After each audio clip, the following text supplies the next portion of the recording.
एक गलत है। इसके ऊपर मुझे लगता है एग्रीविजन को एक गोष्ठी करनी चाहिए और विश्वविद्यालयों को वैज्ञानिकों से बचना चाहिए। क्षमा कीजिएगा, यहां विश्वविद्यालय के मित्र भाई और बहन भी बैठे होंगे। विश्वविद्यालय अभी जो हमारे कृषि विश्वविद्यालय पैदा हुए हैं एक विशेष सिस्टम से पैदा हुए हैं। उसकी चर्चा व्यापक है, उस पर भी करेंगे। मुझे लगता है वो सवाल खड़े करने पड़ेंगे आपको। फिर कृषि का विकास हुआ मशीनीकरण से, ढेर सारी मशीनें और इतनी मशीनें और उन मशीनों का जो प्रभाव बना, मिट्टी कंपैक्ट हुई, अलग बात है। आपने ग्राउंड वाटर खत्म कर दिया, दूसरी बात है। ये पराली जलाना, ये जो दिल्ली में भी बाद में कहते हैं प्रदूषण आता है, ये पराली जलाना भी मैकेनाइजेशन का ही कारण है। हार्वेस्टर कंबाइन आने से पहले श्री जी कोई पराली को नहीं जलाता था। हार्वेस्टर कंबाइन आई, उसके बाद वो आया और आप मशीनीकरण पे मशीनीकरण किए जा रहे हैं। और वो प्राकृतिक ढंग से हमारे जो बहुत तरह की चीजें थी, जो जीव जंतु थे, जो पूरी की पूरी एक खेत का एक लोकल इकोसिस्टम था, वो हमने नष्ट किया। पंजाब में तो एक पागलपन का दौर चला था लेजर लेवलर से, और वो लेजर लेवलर मतलब पानी लगाना है तो लेजर बीम से सारा खेत एक जैसा कर देना, जो नेचुरल जो टेरेन था उसको खत्म कर देना। तो कहा ये विकास है, ये डेवलपमेंट है, यही कहा गया था। और इस खेती के डेवलपमेंट के मॉडल में हमने एक भोजन सुरक्षा का गलत concept, wrong concept of food security. Food security lies only in wheat and rice. ऐसा है क्या? क्या खाली व्हीट एंड राइस से ही सब चलेगा काम? नहीं चलेगा।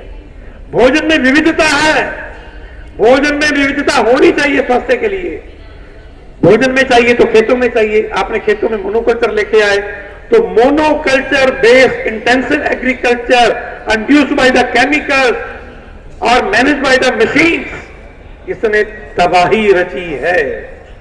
आज खेती भोजन नहीं देती और भोजन स्वास्थ्य नहीं देता।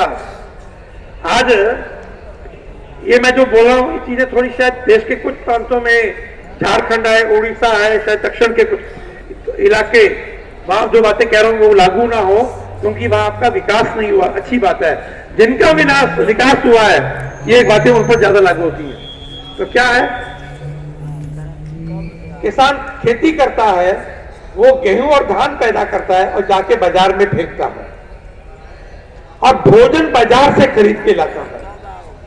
और जो बाजार से खरीद के लाता है वो इंटेंसिव एग्रीकल्चर के कारण है। और इतने केमिकल्स आपने डाले, इतना आपने यूरिया डीएपी डाला, इतने पेस्टिसाइड डाले, और सबसे खतरनाक वीडीसाइड्स, हर्बिसाइड्स होते हैं। आपके सॉइल कार्बन खत्म हुआ, अलग विषय है, सॉइल माइक्रोबियल काउंट खत्म हो गया। और उस कारण से जो पोषण तत्व भोजन में चाहिए वो नहीं है। इसलिए nutrition deficiency in the crops, nutrition deficiency in the food, और हमारे शरीर भी न्यूट्रिशन डेफिशिएंसी से ग्रस्त है। और इसीलिए भोजन भरपेट करता है, और न्यूट्रिशन डेफिशिएंसी को दूर करने के लिए न्यूट्रिशन सप्लीमेंट्स केमिस्ट की दुकान से, बाजार से खरीद के लाते हैं। ये हमने एक नई तरह का खेती का और भोजन की सुरक्षा का विकास किया। और उस कारण से जो बातें आई, उसका एक पहलू और महत्वपूर्ण पहलू है। आप लोगों में से हेनरी किसिंजर का नाम किसी ने सुना है? ये इधर वाले बोले, जरा बाहर वाले तो टीचर साहबान तो बता ही देंगे। क्यों भाई, हाथ खड़ा करो। अच्छा, हेनरी सुना है। हेनरी किसिंजर अमेरिका के सेक्रेटरी ऑफ स्टेट थे, इनके विदेश मंत्री थे, और निक्सन साहब उनके राष्ट्रपति थे। निक्सन किसिंजर डॉक्ट्रिन है एक। क्या है वो? उन्होंने कहा, to control the nation you control the petrol, petrol control करो, you control the nation, and you control the food, you control the people. ये डॉक्ट्रिन है भाई इनका, नेट पे सर्च कर लो, साफ साफ बोला उन्होंने। और to control the food, to control the people. तो फूड कहां से आएगा? खेती से।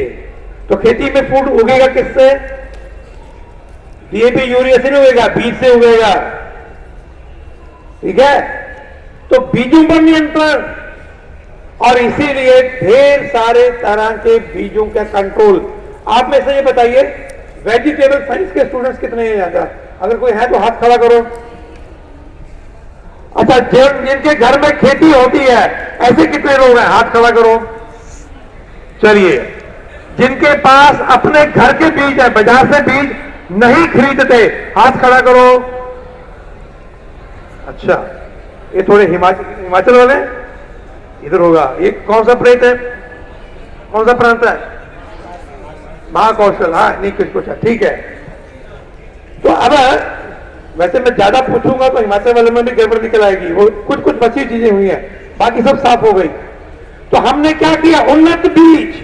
हमने कहा, अरे श्री जी, अरे आप तो बड़ी पिछड़ी खेती कर रहे हो, ये कौन से देसी बीजों से कर रहे हो? देश भूखा मर जाएगा, देश को रोटी खिलानी है। तो बढ़िया वाले बीज लाके भाई साहब ने दिए।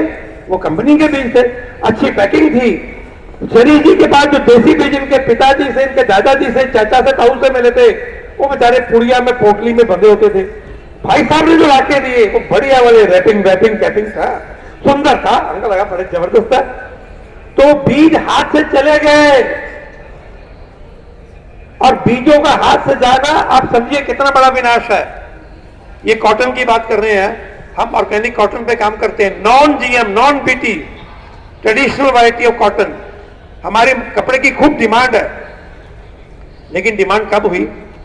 तब डिमांड हुई जब सब कुछ विनाश हो गया। तो लोगों को लगा कि बीटी कॉटन से बने कपड़े एलर्जी कर रहे हैं, स्किन एलर्जीज बढ़ रही हैं, रैशेस बढ़ रहे हैं। जो न्यू बॉर्न बेबी है, बिल्कुल नवजात शिशु है, उसके शरीर के ऊपर जो कपड़ा लगना चाहिए वो ऑर्गेनिक कॉटन का होना चाहिए, ऑर्गेनिकली ग्रोन कॉटन का होना चाहिए। हमारे पास बहुत बड़ा हमारा कोई कारखाना थोड़ी ना, हाथ से वो हमारे यहाँ धागा बनता है, हाथ से वो कपड़ा बनाया जाता है, दोनों काम हाथ से होते हैं, स्पिनिंग एंड वीविंग। हुआ ये कि अब तो डिमांड आ रही है उसकी, लेकिन हमने सारा अपना कपास खराब कर लिया, खत्म कर लिया। तो ये डेवलपमेंट हुई उसकी, और इसीलिए जो कंट्रोल वाला विषय था वो कहां तक जाएगा आप सोच नहीं सकते। 2-3 बातें और हैं। इस खेती के मॉडल के कारण आपने पानी निकाला, और आज भारत में कुछ ही क्षेत्र ऐसे हैं जो डार्क जोन वाले संकट से मुक्त हैं। पंजाब तो 90% से ज्यादा डार्क जोन है। ये जो 10% के आसपास बचा हुआ पंजाब है, पंजाब का वो इलाका जो हिमाचल प्रदेश से सटा हुआ है, कंडी का इलाका, या राजस्थान से सटा हुआ है। हिमाचल से सटे हुए पंजाब के जमीन के नीचे से पानी निकाल नहीं सकते, शिवालिक की पहाड़ियां हैं। उधर थार का रेगिस्तान है, उसके नीचे का पानी कड़वा है, खारा है। बाकी बीच का पंजाब सब साफ कर दिया, डार्क जोन। कोई हाथ खड़ा करेगा जिसको मालूम है सामने से डार्क जोन क्या होता है? डार्क जोन यानी कि जमीन के नीचे का जहां पानी अब ज्यादा निकाल लें, जो क्रिटिकल एरिया में चला जाए, जहां पानी अब रिचार्ज नहीं हो सकता, वो माइनस में है। रिचार्ज होता है नेचुरली बारिश से, पर आप लगातार जा रहे हैं। आपके खाते में हर महीने पैसे अब जमा कराते हैं 100 रुपया, आपके पिताजी मान ली आप हॉस्टल में है, वो 100 रुपए जमा करा रहे हैं, और आप हर महीने 200 रुपए निकाल रहे हैं, तो वो चलेगा नहीं ना। ये उसी तरह डार्क जोन भी यही है, ये पानी की विड्रॉल की बात है। तो ये जो सारे संकट हैं, इन सारे मुद्दों से चीजें जुड़ी, और उसी खेती के मॉडल ने पानी का संकट खड़ा किया।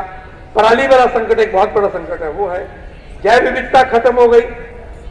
मुझे पूछना नहीं चाहिए, आजकल क्या हो गया कि आप में से ये बताइए, 6 तरह की दालें खाते हो अपने भोजन में, जरा हाथ खड़ा करो। 6 अलग प्रकार की दालें। चलिए, 15 प्रकार की सब्जियां याद करके हाथ खड़ा करना। मैं भी लोगों अचानक किसी को बुलाते जरा। अब ये इतने थोड़े हाथ खड़े हैं, बाकी क्यों हुआ? इसलिए हुआ क्योंकि हमको खेती का मॉडल और भोजन का मॉडल दिया गया। भैया ये 4-5 चीजें हैं उगानी है, यही खानी है, बस वही फिट है। सारे देश को धकेल दिया गया, ये गड़बड़। और उस कारण से